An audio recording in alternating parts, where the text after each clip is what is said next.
Selamat siang, kami dari kelas 11 MIPA 4 akan mempresentasikan perlawanan rakyat Diponegoro dan Banjar pada materi perlawanan rakyat Indonesia terhadap kolonial Belanda. Kami dari kelompok 6 beranggotakan Damarjati Surya Laksana, Fitra Auliana, Maharani Laila Putri, Muhammad Ridha Mawahib, Putri Nazwa Amanda Oktaviani, dan Yona Sabrina. Pertama, perlawanan rakyat Diponegoro. Pada zamannya, wilayah kekuasaan Kerajaan Mataram, khususnya Kesultanan Yogyakarta, menjadi semakin sempit karena banyak daerah yang diambil alih oleh pemerintah kolonial Belanda.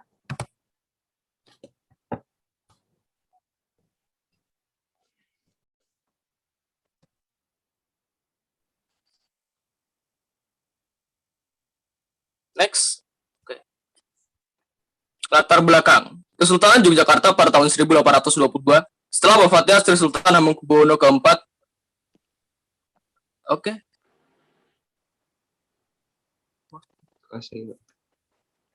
Dikuasai oleh Residen Yogyakarta Hendrik Smisret yang campuri urusan kekuasaan keraton.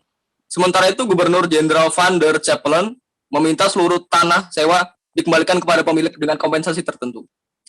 Hal ini tidak disetujui dengan Pangeran Diponegoro karena akan membawa keraton kepada kebangkrutan atas banyaknya tanah yang dikembalikan. Namun Smisret berhasil meyakinkan Ratu Ageng dan Patih Danurejo selaku wali raja untuk memuluskan kebijakan tersebut. Keraton terpaksa meminjam uang dari Kapitan untuk membayar kompensasi tersebut. Next, faktor penyebab. Sebab-sebab umum. 1. Kekuasaan raja-raja di Yogyakarta semakin sempit karena daerah utara Jawa di tengah dikuasai Belanda. 2. Golongan bangsawan sangat kecewa karena Belanda melarang kaum bangsawan untuk menyewakan tanahnya kepada pihak tertaklir. 3. Kaum ulama Islam merasa resah karena berkembangnya kebudayaan barat yang sangat mengganggu dan bertentangan dengan agama. 4. Pangeran Diponegoro merasa kecewa tidak diangkat menjadi pengganti raja, melainkan hanya sebagai wali raja. 5. Kehidupan rakyat semakin menderita karena Belanda melakukan tindakan pemerasan.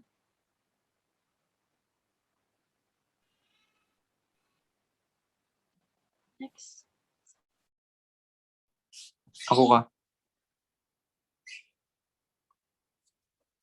Aku nih.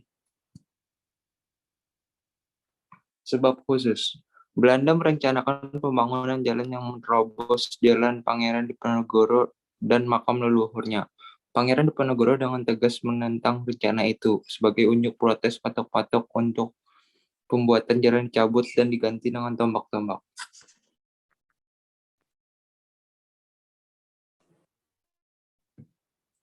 Jalannya perang. Perang Jawa dimulai pada 20 Juli 1825. Pangeran Diponegoro dan para pengikutnya menerapkan strategi perang gerilya untuk menghadapi Belanda. Kubu Pangeran Diponegoro bermarkas di pedalaman Goa Selarong di wilayah Pajangan, Bantul yang terletak sekitar 26 km ke arah barat daya dari Keraton Yogyakarta. Strategi ini sangat merepotkan Belanda yang terpaksa mengeluarkan banyak biaya untuk perang Jawa dan mendatangkan pasukan bantuan. Belanda terpaksa menarik pasukan yang sedang menghadapi pertempuran di Sumatera Barat, yakni Perang Padri, untuk diperbantukan di Perang Jawa.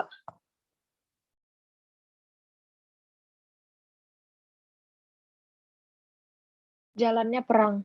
Kekuatan Belanda yang semakin bertambah membuat kubu Pangeran Diponegoro mulai terdesak. Satu demi satu pimpinan pasukan Diponegoro tertangkap. Belanda menawarkan gencatan senjata. Pangeran Diponegoro yang semula kukuh akhirnya bersedia demi keselamatan pasukan dan pengikutnya. Ia mau diajak berunding dengan syarat keluarga dan para pengikutnya dibebaskan.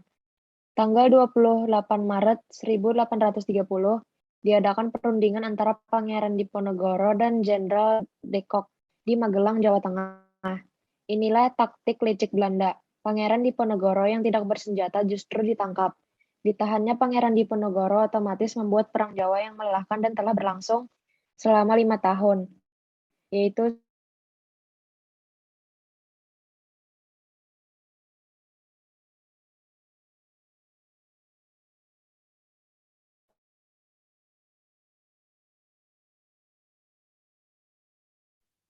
Berakhirnya perang. Menurut McCrackles dalam A History of Modern Indonesia Science 1300, 1981, secara keseluruhan dampak perang Jawa telah merenggut 200.000 korban jiwa, di antaranya 7.000 orang dari pihak pribumi dan 8.000 orang dari pasukan Belanda.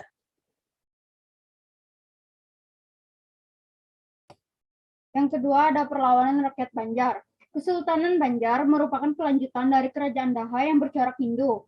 Masuknya Islam di Kesultanan Banjar terjadi pada sekitar akhir abad 15 Masehi berkat peran dari kerajaan Demak.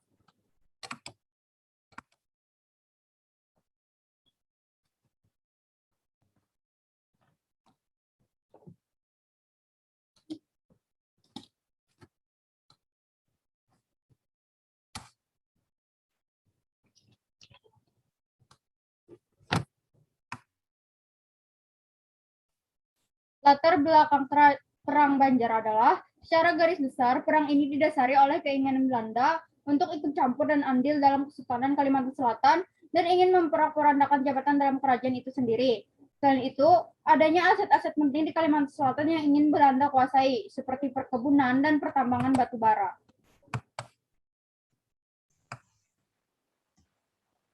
Faktor penyebab. 1. Kondisi rakyat yang menjadi sasaran eksploitasi dari Belanda dan Kesultanan Banjar. 2. Munculnya konflik perebutan tahta Kesultanan Banjar akibat intervensi Belanda. 3. Sikap sewenang-wenang dari Tanjidillah yang ditunjuk Belanda sebagai Sultan Banjar.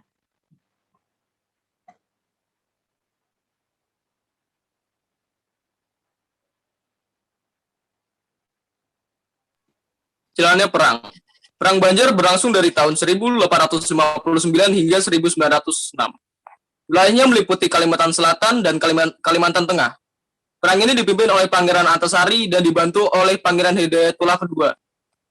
Penyerangan diawali ketika Pangeran Antasari memasuki banteng Belanda dan tambang batu bara di wilayah Pengaron. Dalam serangan tersebut, tentara Belanda dapat dilumpuhkan dan pasukan Pangeran Antasari dapat menguasai tambang batu bara di Pangeron. Jalannya perang. Dengan terpaksa Pangeran Hidayatullah II harus keluar dari persembunyian untuk menyelamatkan keluarganya. Namun sesampainya di istana, Pangeran Hidayatullah ditangkap Belanda dan diasingkan menuju ke Cianjur. Pasca ditinggal Pangeran Hidayatullah II, Pangeran Antasari tetap melanjutkan perlawanan untuk memperkuat kedudukan sebagai pemimpin tertinggi. Pangeran Antasari meneriakkan slogan hidup untuk Allah dan mati untuk Allah. Rakyat, alim ulama, dan pejuang pun mengakui Pangeran Antasari sebagai penambahan Amiruddin Khalifatul Muslim.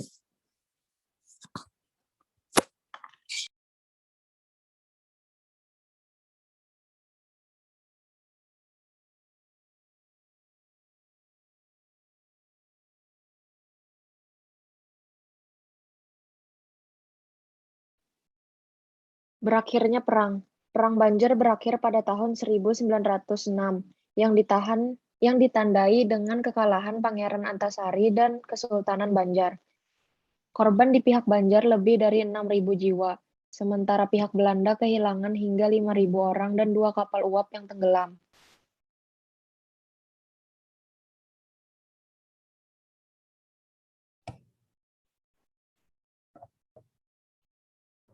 Sekian presentasi dari kami. Mohon maaf apabila ada kekurangan. Terima kasih dan selamat beraktivitas.